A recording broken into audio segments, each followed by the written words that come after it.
at the Qingtang Academy is undergoing its usual awakening ceremony. The first girl who went to the front of the stage to touch the stone awakened a C-rank talent, and she looked absolutely disappointed. The other students are also not impressed, but among the students is our MC, John Han, who is worried about what talent he is going to awaken. Just then, Han's girlfriend, Xiao Mei, is called to the front to touch the stone. Upon touching the stone, it unleashes a bright light that catches everyone's attention more than her insane back view. When everything had settled down, she contracted an S-rank spirit, the blood-stained silver spear, the immortal fairy spirit. The students are blown away by this because it's been so long since an S-class bonded spirit has shown up in the Qingtang Academy.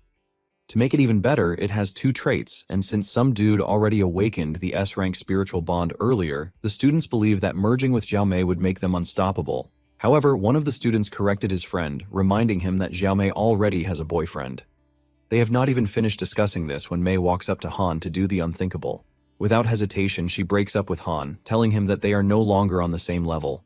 She shoves him aside, telling him not to come to her again in the future, ultimately leaving Han embarrassed. Han is left speechless, but at the same time he is not a bit worried because he is no longer the simpleton who is always licking Mei's legs just because he wanted them to be together. It turns out that Mei has never respected Han during their so-called relationship.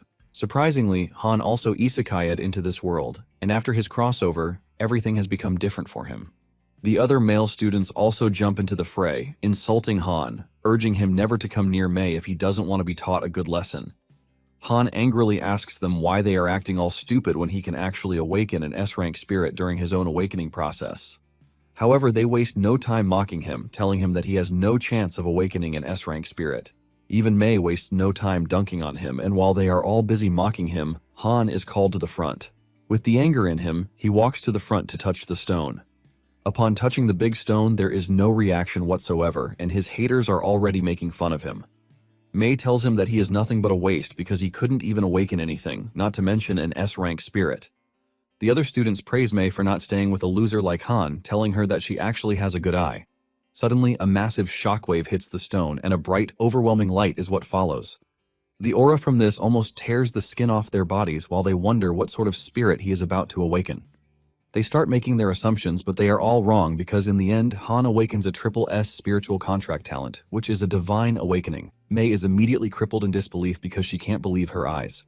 Awakening an SSS rank spirit contract master is something that happens just once in 100 years, and she never expected Han to have awakened the rarest contract of all. Even the students who are watching are left in shock because they never believed Han to have the best luck out of them all. Basically, Han now stands above all else, since SSS rank masters are known to be history rewriters themselves. In fact, the last SS rank spirit contract master single-handedly turned the tide of the war between humans and the insect horde, helping humanity gain a foothold for survival. Apparently, humanity would have achieved total victory if the dude hadn't passed away too early. Han hasn't even stepped off the stage when the girls start shamelessly running over to him, urging him to pick them as his spirit contract. One even urges Han to pick her because she has a lot of cosplay outfits at her house that she can wear every day to look different for Han. However, Han coldly tells all the girls not to rush him because he is not ready to make his decision just yet. Han walks away from them because he knows that they are just going to delay his progress. Han then whips out the status window to check out his stats and abilities. His abilities range from Divine Insight to Observation and Great Harmony with Heaven's Way. The Divine Insight allows him to perceive all spirit contract information and revive the divine spirit contracts to their original state. The Observation trait doubles his spirit contract attributes, and the Great Harmony of Heaven's Way makes sure that he doesn't have a limit on the number of spirit contracts that he can make. It doesn't even take long before Mei walks up to Han, suggesting that they get back together because she wasn't expecting him to awaken such incredible talent. Using his skill, he observes Mei's traits, and he realizes that he is able to see everything thanks to the Divine Insight. When Mei realizes that he is mute, she starts offering kisses and all, but Han rejects her without hesitation. Han then decides to walk around with the intention of using his Divine Insight to find suitable spirit contracts. The girls surround him, urging him to pick them, while also making fun of the Academy's beauty, Xia Yuwei, for awakening a trash E-rank spirit. The other girls are pretty sure that she is done for because no one would choose someone who wasn't able to pass the evaluation ceremony. Tears roll down her face as she wonders why she is getting the unfair treatment that she is just because she awakened an E-rank spirit contract. She closes her eyes in frustration and she walks off in annoyance, but she ends up running into Han. Han grabs her before she falls, and he apologizes for running into her, but she assures him that it is all fine. Han then checks out her stats, and he realizes that she truly awakened an E-rank talent, but there is something different about it. It is an E-rank talent called Fuchi Chin, which is one of the 10 ancient divine artifacts. Han is shocked to see this because he knows that his divine awakening talent can help the E-rank talent reach its potential. Yue notices that he is silent and she asks him if there is anything wrong. Han then shocks her by revealing that he would like her to be his spirit contract. Yue is stunned when she hears this, and even the other girls don't want to believe their ears. They start asking him why he would form a contract with someone who is considered useless. Before the girls can riot, the principal, Chen Guangpu, comes in. He tells Han that he understands that he might like Yue because she is beautiful, but he tells him that forming a contract with a spirit is not something to be done recklessly. Chen lets Han know that he is the future of the continent, and he has a mission to defeat the insect horde to reclaim the lost lands for humanity. Yue agrees with the principal, telling Han that her talent is not worthy of his. Just then, the guardian of Deep Blue City, Zhao Hu, who is also Mei's godfather, shows up. Hu walks up to Han, accusing him of bullying his goddaughter with his SSS rank talent. Hu threatens Han, telling him to be careful because if he decides to make life difficult for him, he will not be able to get out of it. Mei smiles in the background, telling Han to apologize and form a contract with her quickly. However, Han looks at her disgustingly, asking her if she is worthy. This pisses Hu off, and just as he is about to slap Han, Chen grabs his arm, stopping him. Chen urges Hu not to act impulsively because Han is an overwhelming talent, and he has already reported his talent to the higher-ups. Hu then says he is willing to forgive Han, but he has to form a contract with Yue. Deep down, Hu is waiting for Han to disobey him, so he can destroy him. Without hesitation, Han tells them that he is willing to form a contract with Yue because no one would even change his mind about it. Han then holds Yue's hands, telling her to follow him so that they can form a contract together. Yue apologizes for causing her trouble, but he assures her that there is nothing to be worried about because she is worth it. Han immediately activates his skill as he is about to form the contract, and this lets off a massive light that overwhelms everything. It ends up being a success, and Han is given a musical instrument, which is the ancient divine weapon shaped like a sword, Fuchi Chin. Han is completely blown away by what he is looking at because the soul contract consists of attack and support compositions, which are basically a skill with no weakness. After the awakening process, Yue is left in shock because she has upgraded from E rank to SSS rank. She runs into Han's arms, thanking him for turning her life around. On the other hand, Mei is complaining to Hu, telling him that he has to compensate her because Han humiliated her. Hu confidently tells Mei that she has nothing to worry about because he has already contracted with an E rank spirit, so his talent is automatically ruined. He assures Mei that he is going to continue making his life difficult in the city. He then tells her that he has already arranged everything for the spirit contract assessment that would take place the next day. He boasts about how powerful he is in the city, telling Mei that he is basically a god. Mei thanks Hu for his assistance, but the dude tells her that she has to repay him in some kind of way. Mei then suggests that they head to their usual spot, promising to repay him right there. Hu quickly agrees to this, telling her that he can't wait for them to have a great time together. Some hours later, negative reports surfaced online about Han. The report is all about the fact that he contracted with a low-ranked spirit out of lust. Apparently, all of these are thanks to the infrastructure that Hu has put in place to punish Han. When Mei sees this, she even increases the intensity of the fun she is having with Hu to compensate him harder. This turns him on even harder, and he promises Mei that this is just the start of Han's problems because once the assessment starts, he is going to show him what real cruelty is. The next day, Han and Yue have every eye staring at them in the cafeteria, since they are the most popular couple in town. They talk trash about Han, saying he basically ruined his career by contracting with a low-rank spirit. Mei can hear everything they are talking about, and she apologizes for everything Han is going through, but Han tells her not to apologize. He pats her on the head, reminding her that she is the school's most beautiful, so she should have some confidence in herself. He also reminds her to eat a lot so she doesn't fall behind during the spiritual contract master's assessment. Yue acknowledges this, and he urges her to ignore the haters so that they can show them what she is really capable of later on. They are busy enjoying their meal when a rude brat, Wang Lumao, shows up to ruin it. Han looks at him disgustingly before asking him who he is, and he confidently replies that he is Mei's new spirit contractor. Han spits out his food to show his disgust when he hears this, and Yue almost passes out from laughing out loud. Lumao screams at Han like a troll, asking him why he is laughing, and Han replies that he only thought of something funny. Mei then shows up, grabbing Lumao's hand, telling him not to lower himself to Han's level because he is just a piece of trash who willingly fell into disgrace. Since the assessment is about to start, she suggests that they leave, and Lumao threatens Han, telling him to wait for what he is about to do to him. Moments later, they arrive at the arena where the students are gathered. The host steps out to welcome everyone to the assessment exercise. He explains that the test has different difficulty levels for each stage, and just passing one stage already qualifies as success. To start the exercise, Mei and Lumao are welcomed to the stage. The two confidently walk to the stage, and the door of the arena soon opens to unveil a black moth bug, which has a number 7 test difficulty level. The moment the exercise begins, Mei transforms into the spear and Lumao grabs her to engage the insect. Lumao leaps into the air and lunges toward the insect, delivering a powerful slash that knocks the monster to the ground. However, he doesn't stop there as he leaps toward the insect again and pierces its body open with overwhelming strength. The students are wowed when they see just how powerful an S-rank talent spirit contract master is. Meanwhile, the heads of the districts are watching the assessment behind the scenes. One of them, Wei Qing, who is the head of the first district, is not entirely impressed because he believes that Lumao still struggles against the monster. Lin Jingxuan, who is the head of the second district, agrees with his counterpart, saying Mei should have one-shotted the monster, but she still struggled, which means she is 20% weaker than normal S-rank spirits. Lin says Mei probably lacked self-discipline in her lifestyle, which has led to the leakage of spiritual energy.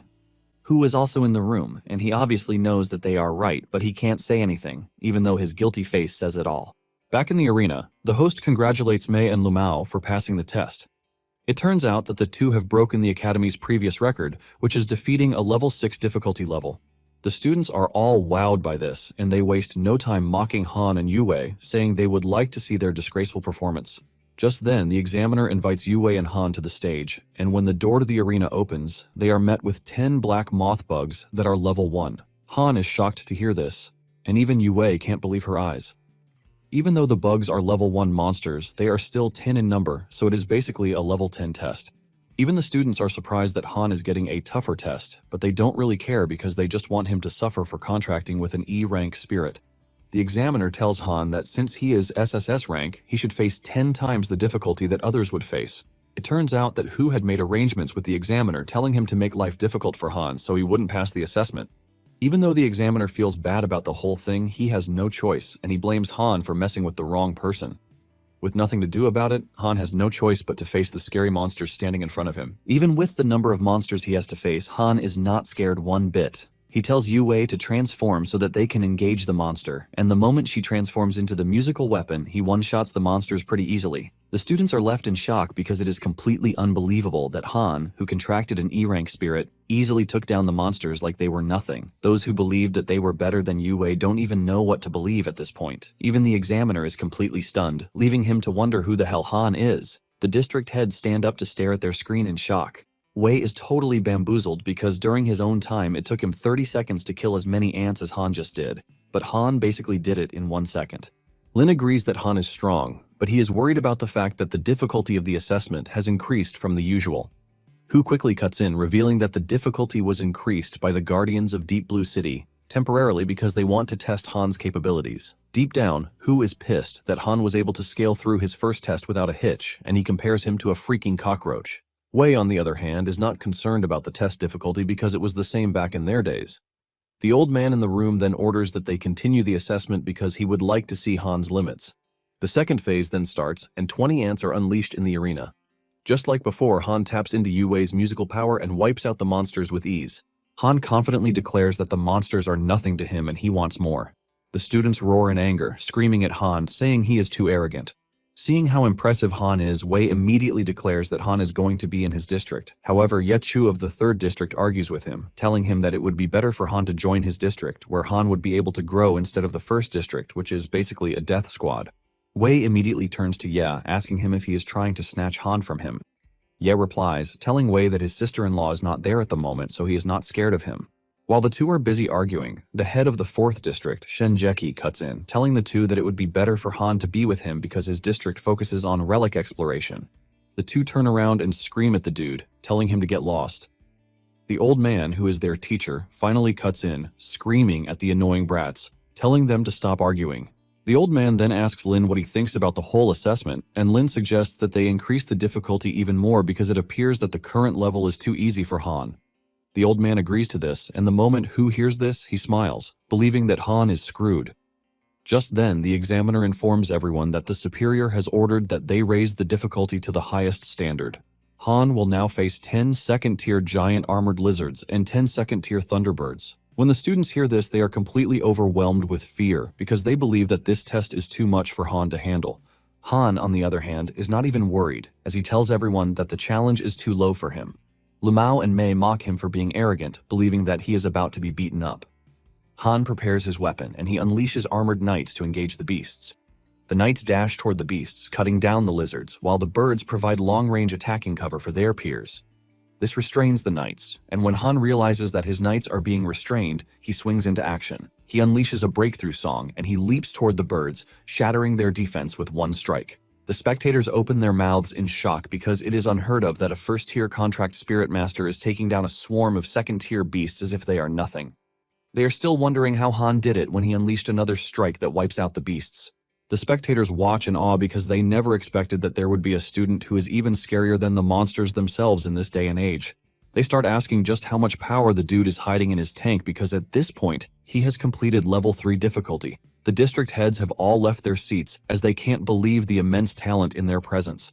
Lin says Han's musical skills are unfathomable and his amplifying speed is at least 10 times the normal speed, which is totally unheard of. The old man doesn't want to believe that Yue is just an E-rank spirit, and he calls on his assistant, Afu. Since Afu has the power to identify the rank of contracted spirits, he wants him to check Yue's rank.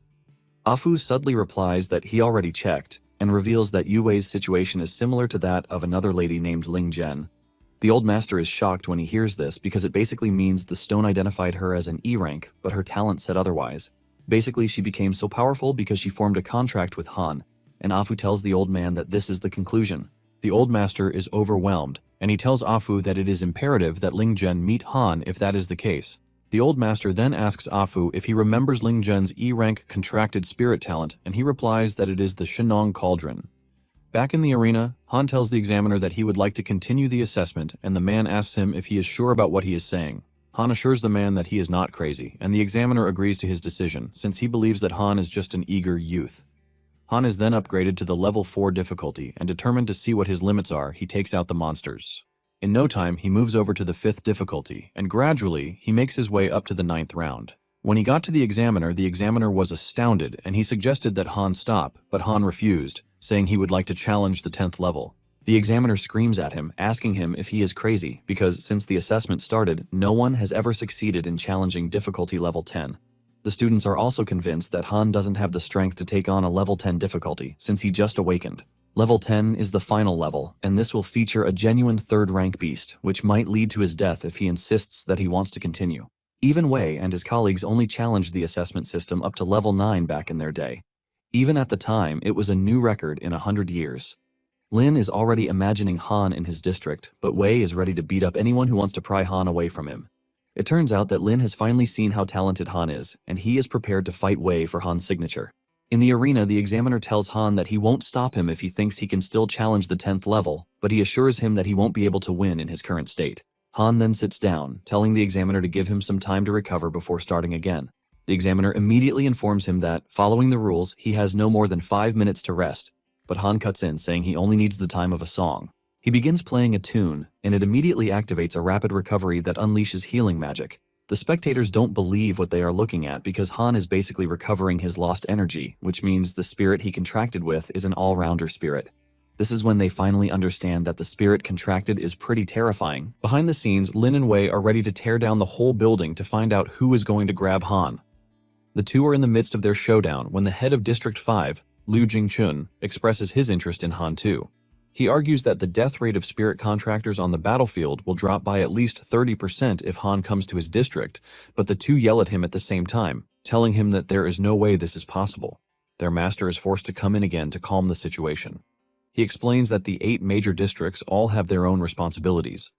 Basically, the 1st district excels in decisive battles, the 2nd district excels in strategy, the 3rd district expands territories, the 4th district explores and seeks truth, the 5th district saves lives, the 6th district guards key passes, the 7th district traverses the oceans, and the 8th district remains behind the scenes.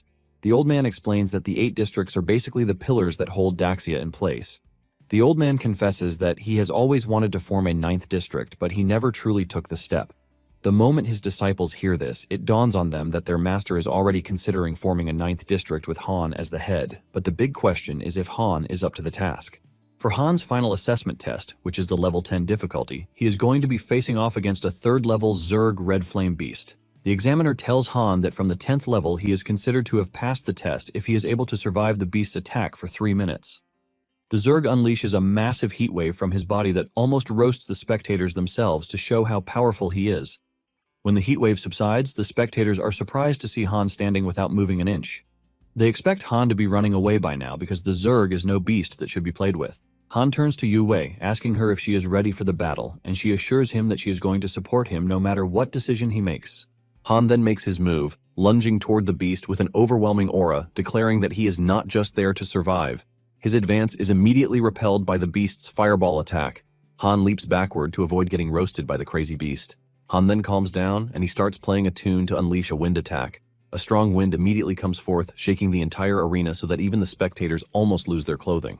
Han attacks the beast with the overwhelming power of the wind, and it tears him apart. Everyone watches in shock as the Zerg turns to dust right before their very eyes. They don't want to believe that Han actually passed the test, because he just set a record that might never be broken again. Lu Mao and Mei almost die from anger because what is happening is the least thing they expect to see. Mei is pissed that Han ended up stealing the spotlight from them. In the arena, Han might have passed, but because he pushed himself too hard, he passed out. When he opens his eyes, he finds himself in the test space, and standing in front of him is Lin. Before Han starts freaking out, he introduces himself, telling him that he is there to ask him a few questions. Han demands to know what questions he wants to ask, and Lin asks him which side he thinks will win between humanity and the Zerg. Han replies that the Zerg might win, but at the same time, humanity is not going to lose. Lin is impressed by his answer, and he asks him that, as a contract master that he wants to know what he is fighting for. Han replies that he is fighting to prevent the Zerg from ravaging their homeland, so people can live in peace and prosperity. He adds that he wants the flag of Daxia to stand all over their land to restore their glory to the old days. After hearing this, the old master appears on the scene, clapping for Han. He wastes no time asking Han to become his disciple, and Lin introduces his master as Li Shutong. Han is shocked when he hears this because he knows the Li family, since they are the most powerful family in Daxia. Apparently, 100 years ago, the three major Zerg emperors decided to join forces in an attempt to wipe out Daxia, and they almost succeeded. But in that moment, Shutong single-handedly fought the three Zerg emperors, killing them and saving Daxia. Just remembering this, Han becomes even more interested in becoming the old man's disciple, asking him if he really can become his disciple. Shutong assures him that he can if he is willing to do so, and Han bows in front of him, offering his greetings to his new master. Shutong commends him, telling him that he suits his taste more than the others. He pats Han on the shoulder, telling him that he doesn't have much to give him since it is their first meeting. However, he is going to give him a ring that is made from the bones of a 9th stage Zerg emperor that he killed back in the day. Shutong reveals that it contains a storage space, and Han is totally blown away by this. Just by staring at the ring, he can see that it contains an overwhelming aura. This leaves him wondering just how powerful the 9th stage emperor was before its death because just its bones alone command so much power. Shutong tells Han that the ring can intimidate lower-level Zerg, but against stronger Zerg they will become more aggressive. Shutong tells him that he can choose not to wear it regularly if he is worried. Han assures Shutong that he is always going to wear it because it is a token from his master. Shutong laughs out loud when he hears this, telling the others that he likes Han's spirit. He uses the opportunity to dunk on the other disciples, saying they are cowards, which is why they are too scared to wear the ring when he offers them. Shutong suggests that they move past trivial talks, and he tells Han that he is pretty sure that he and Yu Wei are drained already after just completing the assessment. Shutong admits that he is in a good mood that day, so he is willing to take them out for a big meal. Moments later, they arrive at a restaurant called Deep Blue Hot Pot. When they settle down, Shutong tells Han that his seniors will be joining them very soon because he invited them too. Not long after this, they start arriving and they introduce themselves to Han, starting from Lin down to Lu. Han stands up, and he offers his humble greetings to his seniors, but they let him know that he doesn't need to be so formal because they are a family. Ye tells Han that not all of them were able to make it, revealing that the 6th brother is currently guarding the border and cannot leave. The 7th brother is also overseas, so he might not be able to meet him in the meantime. They are about to talk about the 8th brother when the devil himself shows up in the room. Surprisingly, the dude only drops his contact card for Han, telling him to contact him if he ever needs help, but tells him that he only has one chance. Han is left stunned, and he mentions that the 8th brother has a really weird personality. Lin brings out gifts that were sent from the others, telling Han that they are martial arts techniques, battle robes, and other useful items. They are having a good time until a fat, ugly lady rushes into the room, causing a ruckus. It turns out that the ugly lady is Yu Wei's aunt, and she screams at Yu Wei, accusing her of sneaking out to have a good time when she was always eating at her place before she awakened. Yu Wei tries to tell the lady that it is not what she thinks, but she stretches her hand toward Yu Wei, ready to slap her across the face for talking back at her. However, Han grabs her arm and the lady immediately recognizes Han as the dude who formed a contract with Yue. She speaks rudely to Han, saying he tricked Yue into forming a contract with him. Han coldly asks her what she wants, and she starts yapping, talking about how she is the one who raised Yue all these years, so she deserves some sort of compensation. Yue immediately screams at the woman, telling her to hold back her shenanigans. The lady then tells Yue that she should not think she is some sort of big shot because she passed the assessment test. The lady starts boasting, telling Yue that her uncle is from the 4th district, and if she continues shouting at her, she is going to contact him to make sure that Yue doesn't stay in the spirit contract master's circle. Shen hears this and tries to talk to the lady, but she shushes him. She then turns to Shutong, asking him if he is Han's grandpa, calling him an old geezer. She then tells Shutong that if they want Yue, they are going to give her gold, a dowry, a house, and a car, with everything being in her name. She mentions that they have relatives in the 3rd, 4th, and 5th battle zones, and if they don't give her what she wants, they are going to regret it. Shutong smashes his hand on the table, berating his disciples for waiting around to hear the fatso insult him. He orders them to call their respective districts, and the group immediately grabs their phones to reach out.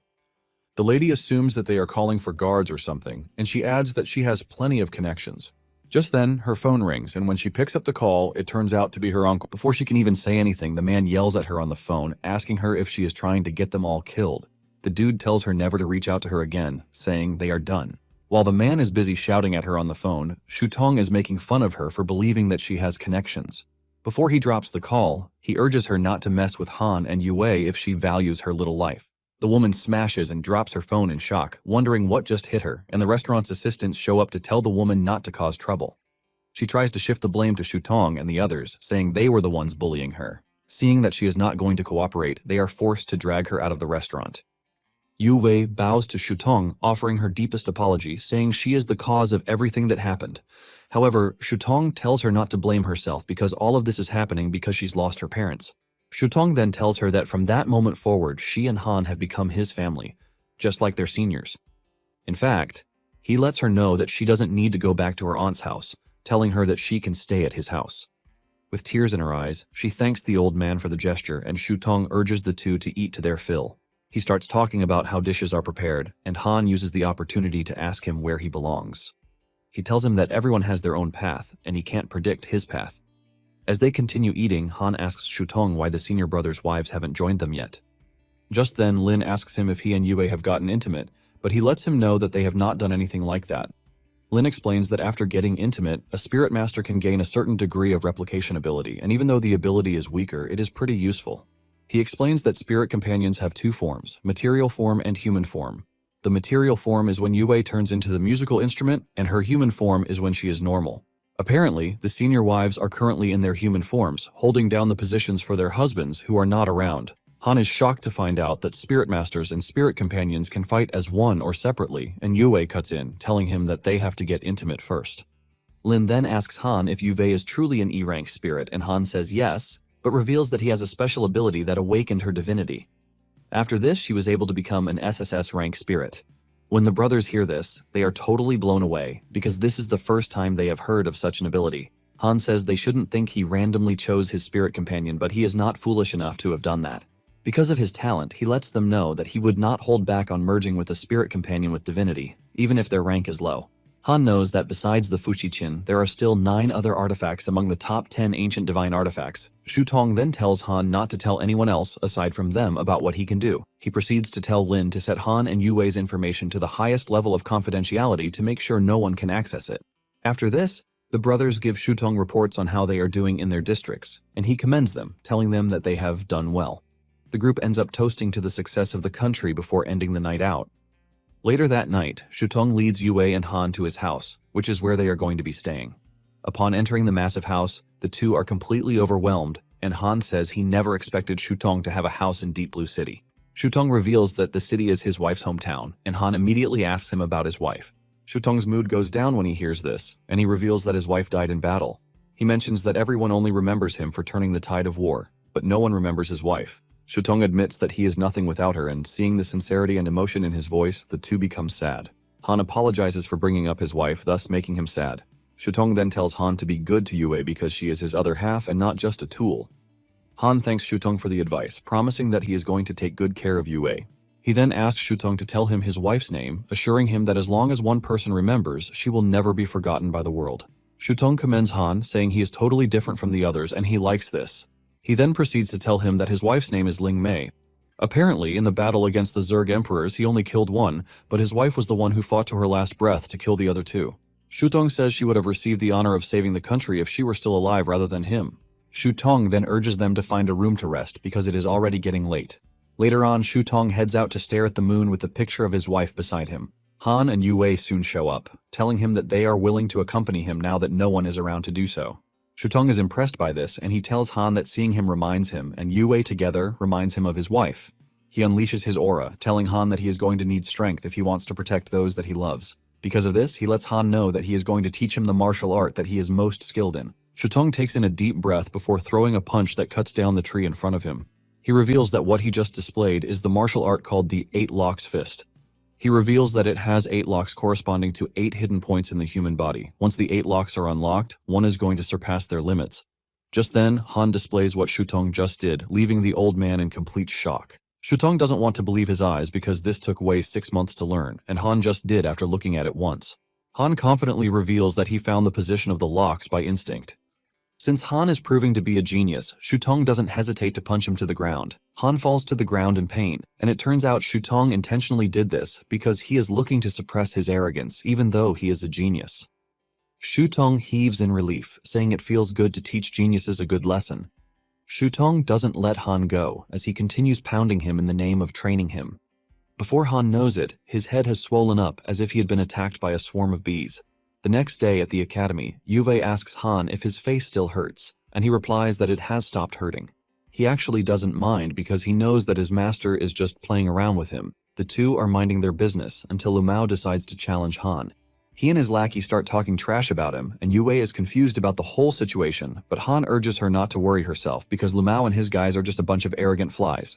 Han and Yue then head to the principal's office, where they learn that some sort of bad news is waiting for them. The principal tells the two that, according to orders from above, they have been assigned to the city of Deep Blue to join the Guardian organization to handle frontline tasks from the bottom. The principal shows them the notice, telling them that they have to report immediately. Han is surprised when he hears that they have been deployed to the front lines. The principal sighs in disappointment, saying the decision might be a waste of his talent, but there is nothing he can do because it came from above. However, Han lets him know that he doesn't need to beat himself up about it because he accepts the decision. Han believes that this is the path that his master is telling him that he has to walk by himself. After leaving the principal's office, Lu Mao continues with his annoying remarks. Han is no longer impressed by his trash remarks, and Lu Mao notices his reaction. Lu Mao threatens to beat Han up, telling him that he and Mei had fun together, so he is stronger than he was the day before.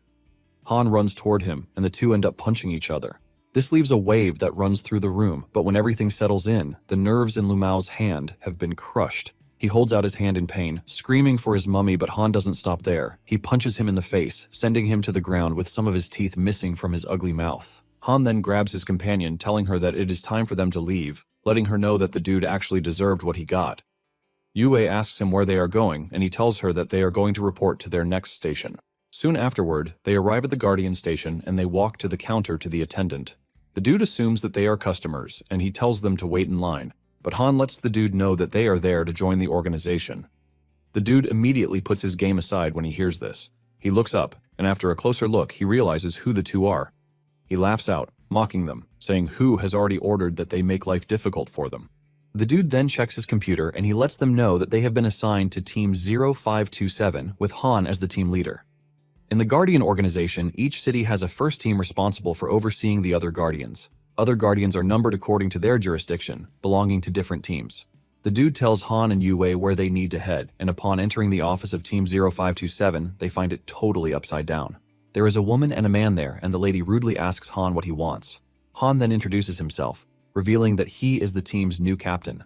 The man lying on the couch laughs out when he hears this, telling Han that he is still a kid who doesn't deserve to be a leader. The dude taunts Han, telling him to go play with some toys, and Yue scolds him, asking him why he would say something like that.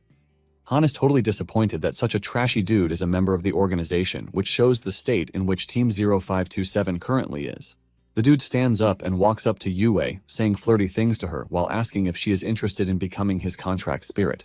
This pisses Han off, and he punches the dude so hard that he is sent flying with blood spilling from his filthy mouth. Even though he just got knocked to the ground, the dude, Ifan, just picks up his wine bottle to start another round of drunkenness. The girl, Hong Yingwei, then tells Ifan to attend to their new leader because she wants to go inside to rest. Ifan tells Ying to give him some money for a drink, but she slams the door in his face while screaming out, saying she has no money. Ifan then uses the opportunity to tell Han that the team is so broke that they can't even afford to buy alcohol, so it would be bad for him if he stays. Han then tells Ifan that as long as he is there, the downfall is just temporary. Ifan walks over to his computer while making fun of Han, telling him that he is overestimating himself. Ifan tells him to check the rankings, revealing that they are dead last in the Guardian teams of the city when it comes to points. Ifan says they have just 2 months left for the year to end, and at the end of the year, the organization will conduct a round of layoffs for the teams. Those who are laid off will then be sent to the lower district. Ifan says that with their current points, it is pretty obvious that they are going to be relegated. Ifan continues by revealing that the lower district is the worst of the worst. He suggests that Han leave if he doesn't want to die in the lower district. Ifan throws his drink bottle at Han to show him just how serious he is. Seeing this, Han realizes that Hu is trying everything in his power to send him to the lower district, but it is his job to make sure that he doesn't succeed. Yue tells Han that it would be better for them to leave because Ifan looks like a lost cause. Han tells his companion that it is not right to run away from problems because it would only make one become a coward, and only by overcoming them would one become stronger. In addition, joining another team wouldn't stop Hu from coming after him. Han believes that it is better for them to stick around and turn the team into the best team in the city, so that they can ruin Hu's plan. Han then makes his way into the inner room where Ying is sitting. Ying coldly tells Han to leave, saying he is not welcome, but Han asks her if she is really willing to sit out and wait for death. Han then shocks her by calling her real name, Bai Shuang. Bai immediately flares up in anger and shock, demanding to know how Han was able to see through her lies. It turns out that Han was able to figure this out thanks to his skill, and he can see everything Bai is hiding. Han then tells Bai that since he has introduced himself, he believes that it would be nice if he showed a small demonstration of his abilities. Deep down, Han knows that Bai still wants the team to work even though she is acting all tough. Bai then tells Han to give up if he thinks he can blackmail her with the information he has. Han then stretches his hands toward her, suggesting that she join him in completing some tasks because he is pretty sure that she doesn't want to get sent to the lower district, even though it appears that Ifan is already headed that way. Han assures her that she is going to get half of the task rewards, and she just has to cooperate to see that he is not bluffing. Bai shakes Han's hands, and she agrees to his deal because he can see through her lies, which means Han is no regular dude. Han then tells Bai that she is in charge of gathering the tasks, promising that he will handle them. Bai then reveals that there are 3 tasks that seem suitable for their team at the moment, and he is free to take a closer look. She shows him the tasks on her tablet, and when Han checks them out, he realizes that they are tasks with low points. He tells Bai that they need tasks that will give them high points so that they can quickly overtake the others. Han then picks a task that requires them to clear out the Zerg in the city's tower. The recommended number of people for this task is 6 to 8 people. Bai immediately believes that he has gone crazy because this is a task that is recommended for at least 2 teams. Han tells the lady that these are the type of tasks that will earn them points, and he accepts the task before Bai can do anything about it. Bai tells him that they are screwed if they fail because they are going to lose 10% of the task's reward points as a penalty. However, Han tells her that she doesn't have to worry because he is going to handle it.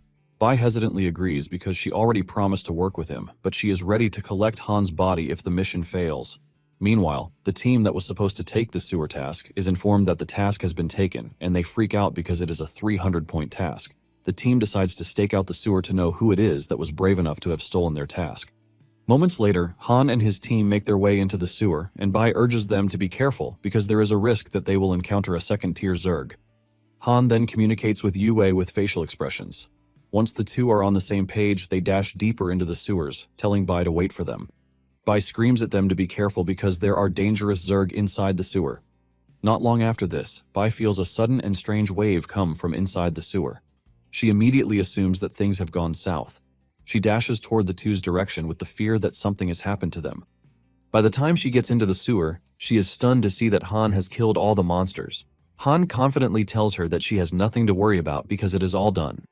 Since the task went pretty smoothly, Han tells Bai to collect the valuable materials from the Zerg corpses because they are definitely going to fetch a good profit. Han then points to the guy on the ground, saying he is probably the missing city guardian, but it is unfortunate that he is already dead, so she can just take him along too. Bai is too stunned to speak because she can't understand who the hell Han is for him to have been able to defeat such terrifying second-tier Zerg like it was nothing. 1 hour after this, the team that wanted to initially take the task arrived in the sewers, and they were left in shock when they realized that everything had been taken care of. One of the team members says he just observed that the monsters were wiped out in one strike. This leaves the team wondering what sort of monster was able to complete the task before them. Not long after this, Hu receives a report that Han's team has completed 2 tasks, which has taken their points to 350. Hu screams at the dude, reminding him that he ordered him to mess with Han. The dude apologizes for his incompetence, and with anger oozing out of his body, Hu renews his determination to mess with Han. Hu then orders the dude, BEI, telling him to tell the other teams to take up all the tasks in Deep Blue City to make sure that there are no tasks left. That night during dinner, Shutong asks Han if he needs help with Hu, but Han says no. Han talks about how the Guardians have not been protecting the city, even though it is their job to do so. Han says he is more concerned about issues in the organizations, and Shutong mentions that while he was busy dealing with the Zergs, the association was getting rotten from the bottom up. Shutong mentions that he needs the association to be purged from its roots, which is why he chose Han in the first place. Since Shutong has given him the go-ahead to make things right, Han agrees to do this. Han then tells his master that he hasn't been able to break through the 8th level of the 8 quick fist technique and he wants pointers. Shutong then tells him that he must remember the 4 words, between life and death, if he wants to break through. The words immediately stick to Han's brain as he starts thinking of a way out. Later that night, Han was about to sleep when Yue showed up in his room asking to sleep with him. Han is surprised, and he asks Yue why she wants to sleep in his room when there are loads of other rooms in the house. Yue mentions that Shutong has already locked the other rooms, and Han agrees that she sleeps in the room. He offers to sleep on the floor, but Yue refuses, telling him that he must sleep in the bed. Even though Han feels like it is weird, the two end up sleeping on the same bed. The next morning, Han wakes up hyper, suggesting that they find some new tasks for the day. When they return to the team office, they are welcomed by a well-behaved Ifan and Bai. It turns out that the two have read about Han and have figured out that he is the SSS rank genius of Qingteng Academy. Bai bows to Han to apologize for how she behaved to him initially, but Han urges her to remove all formalities because they are teammates. Bai then tells Han that she is worried that he is going to be a waste among them, and she is even surprised that the higher-ups sent him to such a trash place. Han replies that mediocre people are shaped by their environment, but it is his task to change that environment. Ifan then tells Han that he won't be able to easily get out of the mess because Hu is a menace. Ifan tells Han that Hu would do everything in his power to make sure he exiles Han to the lower city. Bai then tells Han that, for some reason, all the tasks in the city have been taken out, leaving not even a single one. Bai asks Han what they plan to do because it appears that they are already making progress. Since it is only the tasks in Deep Blue City that were taken out, Han suggests that they change their permanent base to Kanghai City. Han did this, and after refreshing the task list, they are able to see that there are tasks that they can take on. Bai tells him that to take tasks out of the city, it means they will have to travel and the roads are filled with the Zergs. Soon afterward, the team gets in a truck to head for Kanghai City. On their way, Yue sees something strange in the distance, and she asks what it is. Han tells her that it is a first-tier Zerg called a dead ashfly. It is a species that operates in swarms, and the larger the swarm, the more destructive and lethal it becomes. Ifan, who was lying down in the back of the truck, finally gets up to watch, and he freaks out when he sees a swarm of flies in the distance. The swarm is so large that it appears like a tornado, and Han mentions that the destruction from the swarm would be disastrous. Ifan suggests that they go after the flies, but Bai asks Han what he wants to do. Han takes a closer look and he realizes that the swarm seems to be after a convoy. Bai asks if they should go after the convoy to save them, and Han agrees to this. He tells Bai to head toward the convoy at full throttle, and Bai immediately turns the car to the right, while Ifan celebrates like he just won the lottery. Ifan even hits his head during the whole thing, but he doesn't care. Sitting in the convoy is an apparent important lady, Shang Sitting. Seeing how things have turned out, her guards are ready to sacrifice themselves to save their lady from the incoming swarm, because there is no way reinforcements would make it in time. The squad leader informs the other guards via the walkie-talkie, telling them to prepare to sacrifice themselves. Sighting grabs the phone from him, telling the guards that they are not allowed to give up until the last moment. However, the guards let her know that it is their duty to protect her. The guards bring out their firepower to unleash on the annoying monsters chasing them down. The rear vehicle soon gets caught in the storm, and the vehicle is flung into the air. Sighting is devastated when she sees this, but the butler tells her that she doesn't need to be sad because it is their honor to protect her. Suddenly, they hear a weird sound in the distance, and when they look outside the window, they see Han cutting down the swarm with musical tunes. Sighting is left stunned when she sees this, and in no time the storm is already dispersed. The butler is left speechless, because they didn't know where someone as powerful as Han could have come from. The last of the swarm angrily unleashes stingers toward Han's truck. Surprisingly, Ifan jumps up to tank the attack. His body gets riddled with stingers, and he crashes into the back of the truck. Instead of crying, he is laughing like a maniac, talking about how nice the whole thing is. Han starts pulling out the stingers, saying Ifan might die within seconds if they are not removed. Just then, Han notices that the stingers are being pushed out. Han is confused and surprised when he sees this, prompting him to use his skill to check out Ifan's traits. Han is shocked when he realizes that Ifan has an immortality trait. However, he doesn't know what the trait means or how it even works. Ifan notices the curiosity on Han's face, and he tells him to beg him, promising to tell him if he does. However, Han's ego won't let him do that, and he turns away, telling Ifan that he doesn't care. After traveling for a while, they arrive at the first task location, where they find a bunch of flying zergs. Yu Wei transforms, and Han unleashes horror on the insects, cutting down a whole swarm of beasts with just one strike. Ifan is left in total shock because Han just one-shotted a bunch of monsters, like it's nothing. Even Bai cannot believe her eyes because Han wouldn't stop exceeding her expectations. After this, Han and his team start cutting through numerous tasks, and when the teams back home see this, they are left in shock. They believe that it is a totally different team, but it soon dawns on them that it is Team 0527 from Deep Blue City. The teams in Konghai lash out in anger, saying Han and his team are there to humiliate them. The teams immediately swing into action to grab whatever tasks are available to them. The teams set out in anger, aiming to finish tasks before Han and his team, whom they now call task bullies, steal everything from them. At some point, they decide to take on some of the difficult tasks, but by the time they get there, Han has already cleared out the monsters. The team leader then orders his driver to turn around to find Han and his team wherever they are because he would like to teach them a big lesson. However, one of the team members grabbed his captain, telling him that they had already left the city after submitting their tasks. Apparently, someone saw their truck leave the city moments earlier, and it appears that the dude is right because Han and his people have vanished already. Later on, the third in command at the Guardian Association, Su Mingxuan, notices that the completion rate in the city and nearby cities has suddenly shot up. His assistant tells him that a team of task bullies suddenly appears in the city, and they specialize in stealing tasks from other cities, which has triggered a chain reaction. Su immediately tells his assistant to retrieve the team's file for him because he would like to see who the task bullies are. Moments later, the dude shows up with the files, and Su tells him to step back as he prepares to open the files. The moment he opens the file, the first names he comes across are Ifan and Bai. He is surprised when he realizes that both files are top secret, which is really unusual. He doesn't expect the third file, which is Han's file, to be top secret too. However, he is hit with a surprise when he realizes that Han's file basically has his name and the name of his academy only, with nothing else on it. Su is about to conclude that it was a mistake when he gets a call from Lin. Even this alone leaves him worried because he doesn't know why he would be getting a call from such a big shot. He is still offering his greetings when Lin goes straight to the point, telling him to stop investigating the files he requested because they exceed his clearance level. Su agrees to back off, but after the call, he is left even more baffled about who Han might be that Lin had to call him personally. Meanwhile, Han is still out there completing tasks with his teammates. Upon completing the 18th task, Han tells his team to check how many points they currently have because with the number of tasks they have completed, they should already be ranked first. Bai checks the points and tells Han that they currently have 1,800 points, but even with this, they are still ranked last. The entire team is shocked to hear this because it should be completely impossible. Yue asks if there is someone else completing tasks faster than they are, but Bai believes that Hu is the one causing them trouble again. Han then checks out the rankings and realizes that the second-to-last team all have 2,300 points, which is just slightly higher than theirs. This points out the fact that something is wrong somewhere because there is no way over a dozen teams all have SS rank level talents. Han tells his team that what they are currently witnessing is score manipulation, and it appears that all the teams have agreed to tie at a specific score. After they have completed their tasks, the points are distributed to a single person. Basically, there are no rules being violated this way since the points were earned collectively. Bai crashes out in anger, saying they have been set up from the very beginning. Han then tells his team that they have nothing to worry about because the points are close, which means that they have a chance to surpass the teams above them.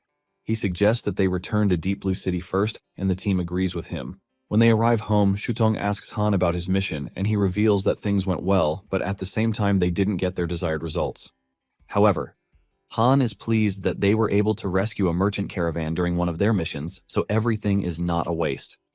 Shutong is surprised to hear this because he already heard from Sitting that she was saved by an insensitive dude, which means she was talking about Han.